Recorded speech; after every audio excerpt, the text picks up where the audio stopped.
YouTube channel अनंत यात्रा में आपका स्वागत है। आज 23 अप्रैल 2021। आज की मॉर्निंग न्यूज में क्या क्या है, चलिए हम देखते हैं। कोरोना ही एक ऐसा मुद्दा है जिस पर हर तरफ हाहाकार मचा हुआ है। कोरोना से लड़ाई के लिए प्रधानमंत्री नरेंद्र मोदी ने आज अपना बंगाल दौरा रद्द कर दिया है।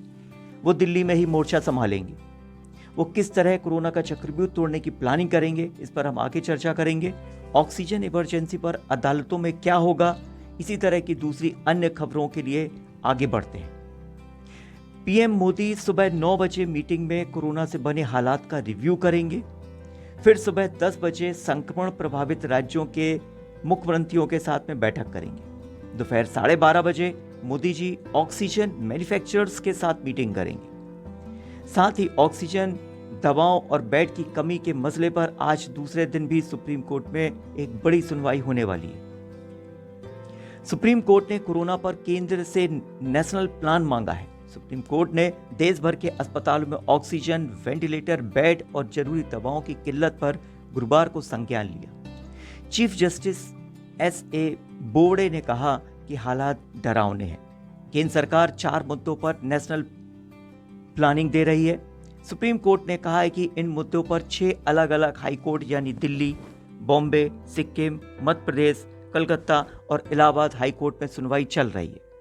इससे कंफ्यूजन पैदा हो सकता है। सुप्रीम कोर्ट आज भी इस मामले पर सुनवाई करेगी। कोरोना के खिलाफ वार मोड में है मोदी। देश में बिगड़ते हालात को देखते हुए प्रधानमंत्री नरेंद्र मोदी ने आज अपना बंगाल दौरा रद्द कर दिया है। यहां उनकी 5 रैलियां होने वाली थीं।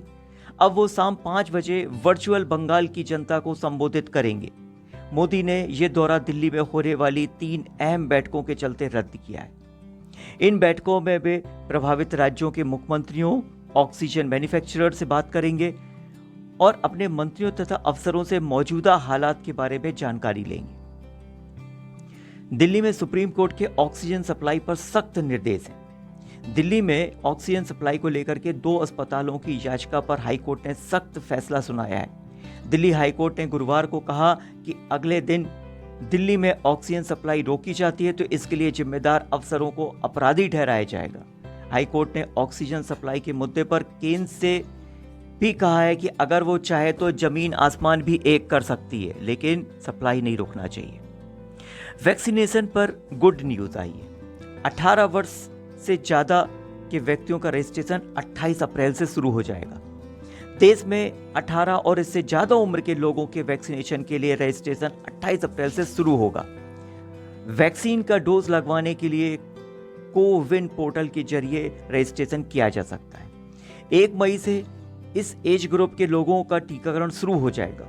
कोविन चीफ आर शर्मा ने गुरुवार को यह जानकारी दी।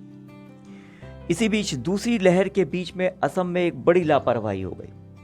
असम के सिलचर एयरपोर्ट पर 300 यात्री बिना कोरोना की जांच करवाए भाग गए, जबकि टेस्टिंग जरूरी थी।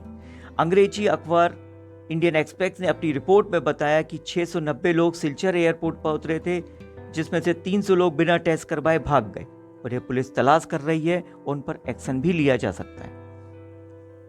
क्लाइमेट चेंज पर बोले वर्ल्ड लीडर्स। क्लाइमेट चेंज पर वर्ल्ड लीडर्स समिट गुरुवार को शुरू हुआ। इसका उद्घाटन अमेरिकी राष्ट्रपति जो बाइडेन ने किया।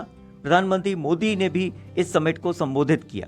उन्होंने अपने भाषण की शुरुआत में नमस्कार से की और मानवता को बचाने के लिए सहभागिता पर जोर दिया।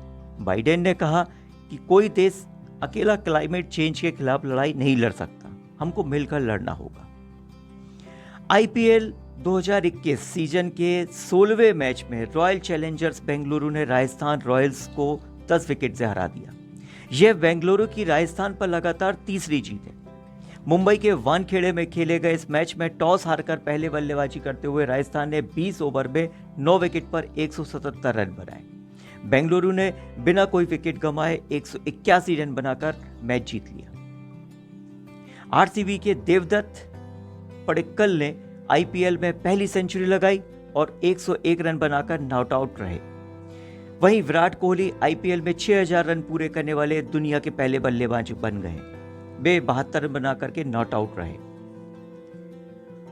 कोरोना से बचाव के लिए मास्क हमेशा से ही कारगर रहा है। अमेरिका के centre for disease control and prevention ने मास्क को लेकर के एक नया खुलासा किया है। सीडीसी के विशेषज्ञों का कहना है कि एक मास्क की जगह 2 मास्क पहनना ज्यादा कारगर होगा। इसे डबल मास्किंग भी कहा जाता है। ये शरीर में जाने वाले संक्रमण के ड्रॉपलेट को रोकने में 90% से भी ज्यादा कारगर होता है। आज की एक पॉजिटिव खबर, उत्तर प्रदेश के अंबेडकर नगर के रहने वाले हरीश चंद्र सिंह आर्मी में कर्नल थे। 2015 में रिटायरमेंट के बाद उन्होंने 1-2 जगह नौकरी की। किसान परिवार से ताल्लुक रखते थे, इसलिए उन्होंने तय किया कि खेती में ही हाथ आजमाया जाए। 3 साल पहले उन्होंने बाराबंकी में जमीन खरीदी और मल्टीलेयर क्रॉपिंग के साथ फॉरेस्ट गार्डनिंग की शुरुआत की। अभी वे ड्रैगन फ्रूट, एप्पल बेर, सेब, चिया सीड्स और ब्लैक गेहूं की खेती कर रहे हैं। इससे उनकी 3 गुना कमाई हो गई है। प्रधानमंत्री नरेंद्र मोदी जी ने मन की बात कार्यक्रम में उनकी तारीफ भी की थी। आज तुर्कियों में क्या क्या रहने वाला है? ईस्ट सेंट्रल रेलवे के हाजीपुर मुख्यालय से लेकर सभी 5 रेल डिवीजनों में अधिकारियों से लेकर के कर्मचारियों तक कुल 2251 लोग कोरोना पॉजिटिव हो गए हैं। अब जरूरत पड़ने पर असिस्टेंट लोको पायलट गार्ड की भूमिका निभा सकते हैं। इसी तरह राजस्थान में लॉकडाउन लगने के बाद 5 दिन में राज्य में संक्रमण 61% बढ़ गया है। मौतों का आंकड़ा भी करीब करीब दोगुना हो गया है। 10 दिन में ही अस्पतालों के बेड फुल हो गए हैं। मध्य प्रदेश के दमोह पहुंचे वहां के सांसद और केंद्रीय मंत्री प्रहलाद पटेल का एक वीडियो वायरल हो रहा है। इसमें ऑक्सीजन सिलेंडर का सवाल उठाने पर मंत्री महोदय युवक से कह रहे हैं, भाषा ठीक कर लो, ऐसा बोलोगे तो 2 थप्पड़ जमा दूंगा।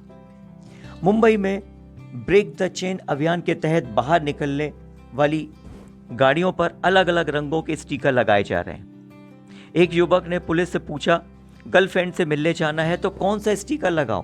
पुलिस ने जवाब दिया, दूरियां करीब करीब लाती हैं। इस तरह की न्यूज़ थी आज मॉर्निंग न्यूज़ में। बस इतना ही। आप यात्रा पर बने रहिए। धन्यवाद। Subscribe now and press the bell icon. Never miss an update.